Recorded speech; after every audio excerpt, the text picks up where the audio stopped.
Je me suis dit que nous avions l'occasion ces temps-ci de mettre la raison au service de la bienveillance en réfléchissant à la meilleure façon de stopper l'épidémie en cours.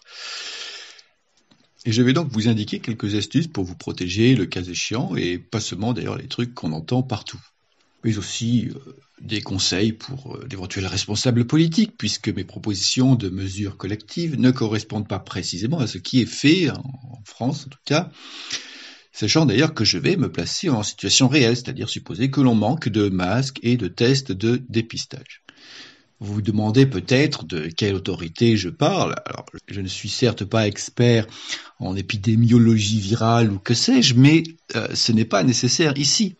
Il suffit en effet de se baser sur les résultats scientifiques maintenant accessibles concernant le mode de transmission du virus en particulier. Et ça, tout le monde peut le faire. Il suffit de prendre le temps de réfléchir un peu au lieu de bêler bêtement comme un mouton, autrement dit, de ne pas laisser la peur étouffer sa raison. Ce que nous allons faire est ce qui est précisément nécessaire pour stopper l'épidémie, et seulement cela de façon à être efficace, sans surcoût inutile. Actuellement, en France, comme dans de nombreux pays d'ailleurs, on a mis l'accent sur le confinement, solution très coûteuse économiquement, mais aussi en termes de bien-être et même de santé publique. Sauf qu'il ne s'agit pas d'un confinement total. Toutes les activités jugées nécessaires, comme les courses alimentaires ou certains métiers, continuent, et même la possibilité de faire du sport dans les rues. Et comme les gestes barrières et la distanciation sociale ne sont pas pratiqués avec suffisamment de rigueur, eh bien, l'épidémie se poursuit. Le confinement actuel diminue certes la vitesse de diffusion du virus, on peut l'espérer, mais il ne l'interrompt pas. Or, si l'on parvenait à l'interrompre, il suffirait d'un mois environ pour arrêter définitivement l'épidémie. Mon idée aussi consiste à mettre l'accent sur l'explication, la compréhension plutôt que la soumission aveugle à l'autorité. On respecte mieux une règle si l'on en comprend précisément l'intérêt. Et conformément à ce principe, je ne vais pas vous énumérer d'emblée mes propositions, mais les déduire avec vous des connaissances scientifiques vérifiables par tout un chacun.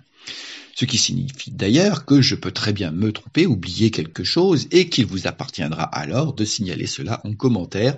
C'est aussi ça, la démarche rationnelle. Voyons donc, pour commencer, comment se transmet ce virus. On sait qu'il ne se transmet que par l'intermédiaire de gouttelettes émises lorsque la personne tousse ou même parle, et qui ne peuvent nous contaminer qu'en rentrant en contact avec des muqueuses, la cavité buccale, les fosses nasales, mais aussi les yeux.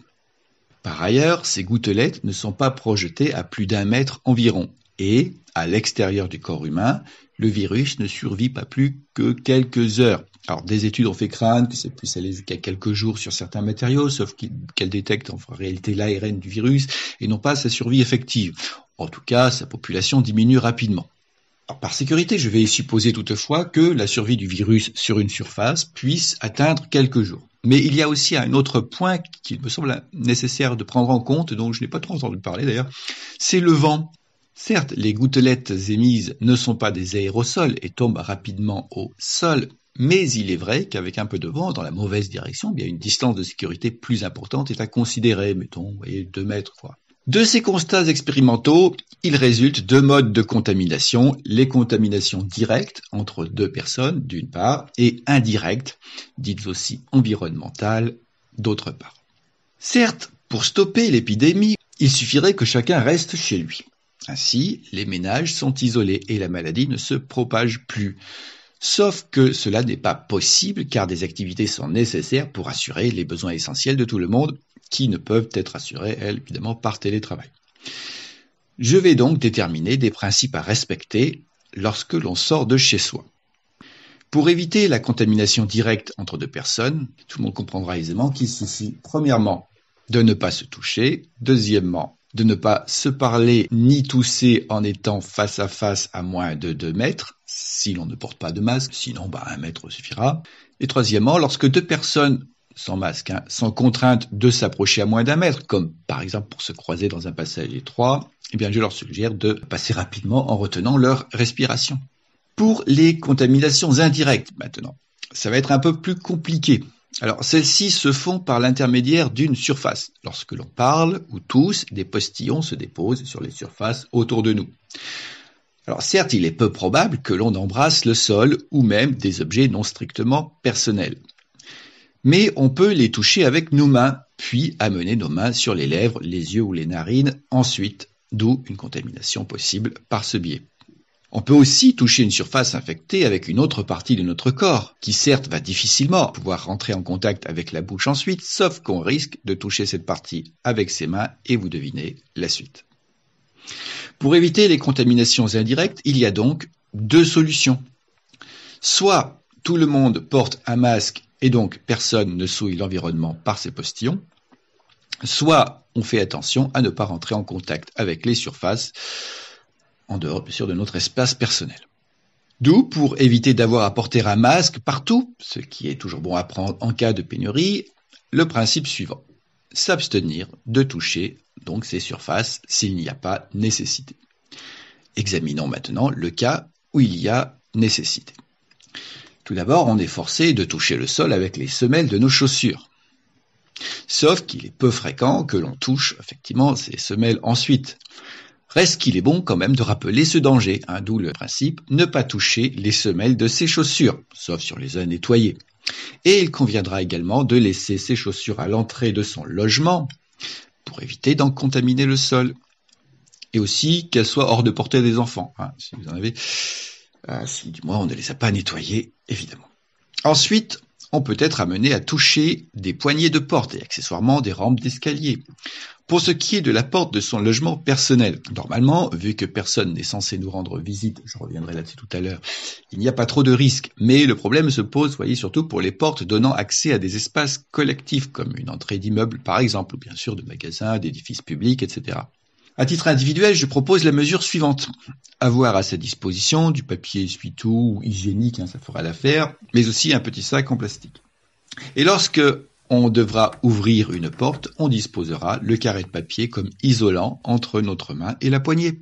Une fois l'opération terminée, on veillera à bien replier le papier sans toucher la surface qui en était en contact avec la poignée. Et s'il n'y a pas de poubelle à proximité, on met le papier usagé dans le sac plastique que l'on jettera éventuellement lorsqu'une poubelle nous sera accessible.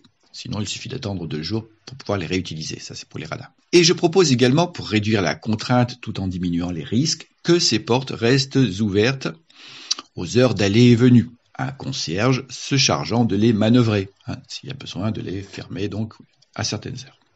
La technique du papier isolant jetable pourra être utilisée en fait pour toutes les surfaces auxquelles il peut être nécessaire de s'agripper, comme les rampes d'escalier ou les barres d'appui dans les transports en commun. Pour le paiement par carte ou les retraits au distributeur, où il faut appuyer sur les touches d'un clavier ou un écran tactile, je propose de remplacer le papier par un film en plastique transparent jetable. Alors ensuite, dans les lieux où il est difficile de ne pas entrer en contact avec des surfaces, transports en commun, magasins, etc., je propose la mesure suivante. Port du masque obligatoire pour que personne ne souille ces surfaces par des postillons. Et lavage des mains à l'entrée pour que personne ne souille les surfaces en les touchant. Le masque empêchant d'ailleurs chacun de souiller ses mains entre-temps. De plus, il conviendra également d'imposer le port d'une surblouse à cause du risque de contamination par les habits. Et en attendant que ces mesures soient prises, et ou en tant que sécurité supplémentaire, je conseille vivement aussi le lavage des mains en sortie et de ne pas se toucher sur le visage avant, autre intérêt du masque d'ailleurs. Et à propos des magasins, je propose également une autre alternative qui est tout simplement le drive-in ou la livraison à domicile avec commande et paiement par Internet. Pratique à généraliser si l'on manque de masques, voyez. J'avais d'ailleurs proposé ce système pour d'autres raisons, à savoir le problème du CO2 dans une autre vidéo. Comme quoi. Alors je ne vais pas détailler ici les mesures pour chaque lieu d'activité professionnelle, collectif. Je pense que les intéressés pourront le faire mieux que moi, au besoin recourant d'ailleurs à certaines des astuces que j'ai déjà spécifiées. Et l'on voit donc qu'avec de telles mesures, il est possible de poursuivre la plupart des activités économiques tout en limitant la propagation du virus plus efficacement qu'on ne le fait aujourd'hui. Tout au plus, la fermeture momentanée de certains lieux peut-elle se justifier le temps de mettre en place les mesures prophylactiques nécessaires.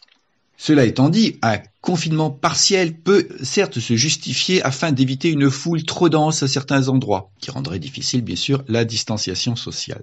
Voyons comment réaliser cela intelligemment. Alors en ce qui concerne les rues et parcs des grandes villes, je propose de réaliser un étalement horaire géographiquement homogène. Ainsi, on pourra limiter les sorties non urgentes et nécessaires en fonction de l'adresse des individus. Par exemple, les numéros pairs pourraient ne sortir que le matin et les numéros impairs l'après-midi. Ceci du moins pour les habitations individuelles et les rez-de-chaussée. Pour les appartements en étage, je propose qu'ils ajoutent leur étage à leur numéro d'adresse. Et si la division par 2 de la densité piétonnière n'est pas suffisante, on peut bien entendu considérer le reste de la division par 3, 4 évidemment. Pour les mêmes raisons, l'accès à certaines zones touristiques peut être réglementé. Pour ce faire, je propose que les personnes intéressées doivent réserver à l'avance une plage horaire par Internet, vous voyez, typiquement. Le nombre de visiteurs simultanés pourrait ainsi être réduit avec une contrainte minimum, sans mettre en péril les activités économiques. Se pose aussi le problème des heures de pointe dans les transports en commun. Pour y remédier, je propose les 3 mesures suivantes. Premièrement, étaler les horaires de travail autant que possible. Ça, c'est sans doute le plus complexe à mettre en place, car il faut voir les contraintes pour chaque métier. Ensuite, là, ça va être plus simple, recourir au télétravail lorsque c'est possible. Donc, ça, c'est très bien. Hein. Là aussi, autre chose que j'avais déjà proposée pour la raison du CO2. Et enfin, d'en interdire l'accès pendant les heures de pointe aux gens n'allant pas travailler, tout simplement. Et en dehors de ces quelques mesures, je ne vois pas la nécessité d'interdire aux gens de sortir, en particulier pour se promener. Le seul problème que je vois pour la promenade est que si elle est longue, la personne peut être tentée de s'asseoir quelque part, d'où un risque de transmission environnementale. Et là, je propose la sellette. C'est un peu une extension de l'astuce du papier essuie-tout et du film en plastique de tout à l'heure. Vous amenez avec vous un carré de toile cirée typiquement, mais un gros sac plastique peut faire l'affaire. Il suffit juste que les deux faces soient faciles à distinguer. D'environ 50 cm de côté, et au moment de vous asseoir, vous avez peut-être deviné, hein, vous le dépliez en ne touchant toujours que la face cirée, ou toujours la même en tout cas, sur laquelle vous vous asseyez. Et quand c'est fini, vous le repliez, toujours sans toucher la face ayant été en contact avec le sol. Et pour ça, on peut adjoindre un petit système, enfin bref. Également, je recommande d'avoir sur soi un peu de gel hydroalcoolique ou à défaut, un flacon d'eau savonneuse avec une petite serviette ou éponge, qu'on pourrait ranger dans un plastique. Ainsi, si par inadvertance, vous touchez une surface à risque, eh bien, vous pourrez rapidement vous nettoyer les mains juste après.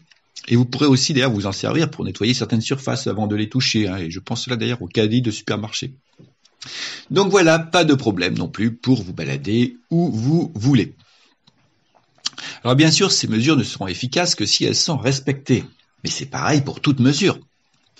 Ma première idée est que vu leur caractère éminemment logique, si on les explique, comme je viens de le faire, elles seront mieux respectées. Reste que, bien sûr, cela risque fort de ne pas suffire à cause d'une poignée d'abrutis, et il sera sans doute nécessaire de les imposer. Eh bien, il suffira pour cela que les forces de l'ordre surveillent la population circulant dehors et dans les établissements recevant du monde, accessoirement, et seraient, verbalisées non pas les personnes ayant oublié de remplir un formulaire pour sortir, mais les personnes se touchant, se parlant à moins de 2 mètres, touchant une surface directement avec la peau ou leurs vêtements, etc.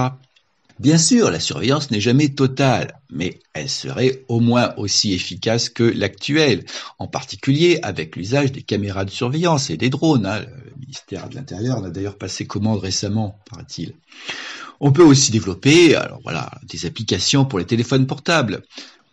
Alors là, j'entends la réaction habituelle des anti-Big Brother. Et en effet, Big Brother est un risque à craindre, mais comme d'un autre côté, il est difficile d'arrêter le progrès technique, je propose, comme vous savez peut-être pour ma part, une autre solution qui serait, elle, gagnante sur tous les plans, Lucratie. En bref, ici, sinon je vous renvoie évidemment à une présentation que j'ai faite sur ce sujet, mettre la surveillance au service du bien commun réel et de la démocratie, et se prémunir ainsi du risque de tyrannie, justement. Parce que Big Brother, le problème c'est que c'est un tyran, je rappelle. Pour terminer, j'ajouterai une dernière mesure, du coup, vous voyez, l'interdiction pour les gens de se rendre visite, je veux dire dans leurs appartements. Alors, certes, si les gens y respectent les principes que l'on a vus, en particulier que les visiteurs portent des masques, des patins et une surblouse, Ça ne pose pas de problème en soi, mais c'est difficile de le contrôler et donc de l'imposer. Et par ailleurs, cette contrainte momentanée me semble quand même assez supportable. Voilà, reste une dernière question pour terminer. Pourquoi diable a-t-on eu recours à cette solution dite du confinement, d'interdiction pure et simple de sortir à l'exclusion de dérogations nécessitant de remplir une attestation, mesure inutilement coûteuse par la gêne occasionnée, en particulier économique? Eh bien, je me le demande. Et en attendant qu'on me l'explique, c'est aussi l'intérêt évidemment de cette communication, j'émets des hypothèses. Alors je passe sur les théories complotistes du genre c'est pour nous habituer à nous soumettre à l'autorité, à présenter ses papiers, etc. Alors la première explication que je vois est un manque de confiance dans le fait que les gens qui sortent respectent effectivement la distanciation sociale nécessaire. Sauf que je viens d'expliquer en quoi on peut tout aussi bien surveiller le respect de ces mesures que celui du confinement. Et même mieux, car aujourd'hui, seule une faible proportion des personnes en déplacement sont effectivement contrôlées. Et que vaut un papier que la personne peut remplir elle-même comme elle souhaite, quoi. Une autre explication à ce choix du confinement peut être tout simplement aussi, je pense que ça doit contribuer, le manque de rationalité, lui-même induit par la gravité de la situation. En effet, les émotions fortes limitent la finesse du raisonnement. Et typiquement, on a tendance à dramatiser, à aller dans les extrêmes, des mesures grossières. Donc, on confine tout le monde. Et c'est pareil d'ailleurs aussi pour ceux qui généralisent le port du masque. Porter le masque lorsqu'on se promène, en dehors d'une foule bien sûr, ne sert à rien. Asperger les rues de détergent non plus, et je ne parlerai pas de la totale inutilité des gants. Et bien sûr, l'affreux qui remettrait en cause ces mesures ne va pas manquer d'être condamné avant toute réflexion. On va voir en lui un irresponsable qui met la vie des gens en danger, alors que c'est peut-être précisément le contraire. Il y a aussi ce que j'appellerais, probablement le mot français n'existant pas pour ce sens si je ne m'abuse, l'envie négative, à savoir la condamnation de quiconque prendrait du plaisir alors que d'autres seraient dans la souffrance. Or, l'éthique utilitariste solidaire que je propose, comme vous le savez peut-être par ailleurs, en tout cas comme fondement de Lucratie, consiste certes à refuser de faire souffrir une personne pour accroître le plaisir d'une autre, mais n'interdit pas, et bien au contraire, d'accroître le plaisir d'une personne si tout est mis en œuvre par ailleurs pour réduire la souffrance. Enfin, j'ai une théorie plus originale et réjouissante. Le gouvernement serait secrètement infiltré et ou influencé, en tout cas par des écologistes radicaux. Puisqu'il est vrai que le confinement présente des avantages évidents à ce niveau. Sauf que là encore, il aurait suffi de n'interdire que les déplacements motorisés et certaines consommations superflues. Trêve de plaisanterie. Si, au vu de la gravité des conséquences que pourrait avoir un confinement prolongé, si, au vu de l'insuffisance actuelle de la distanciation sociale, en particulier pour les gens qui travaillent hors de chez eux, vous pensez que cette réflexion mérite d'être discutée et donc connue pour être adoptée ou contredite, si vous pensez que l'explication est préférable à l'autoritarisme aveugle, vous pouvez la partager. Ne serait-ce que dans l'espoir qu'elle parvienne à des gens disposant d'un certain pouvoir, parce que contacter directement le gouvernement pour obtenir des réponses n'est malheureusement pas possible. Ce serait aussi d'ailleurs un intérêt de Lucratie, ça. Pour ceux qui pensent d'ailleurs que j'exagère, qu'il est facile de transmettre des idées au gouvernement, je signale que je l'ai déjà fait sur une autre question il y a environ 5 mois et que j'attends toujours une réponse. Et enfin, si vous avez une objection, n'oubliez pas de la faire en commentaire de façon à ce que je corrige mes éventuels oublis ou erreurs. J'en serai le premier ravi. Merci.